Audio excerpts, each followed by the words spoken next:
Hello mga Bisaya, and now we're back. So wala ta ka-upload no kay busy man ta, pero mga story lang okay ra na. So karon mga tita sa Amsterdam. Kung wala pa mo kaadto dito, watch this video.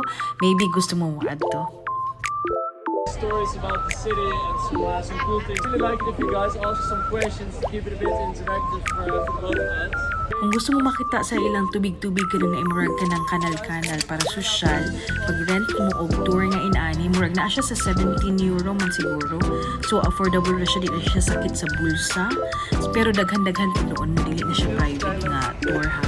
So karon kani mo agi ni sa mga buildings and actually nito siya nga tour guide. So di ano mo nila sa mga sa history, inana. So yeah, enjoy. We're not just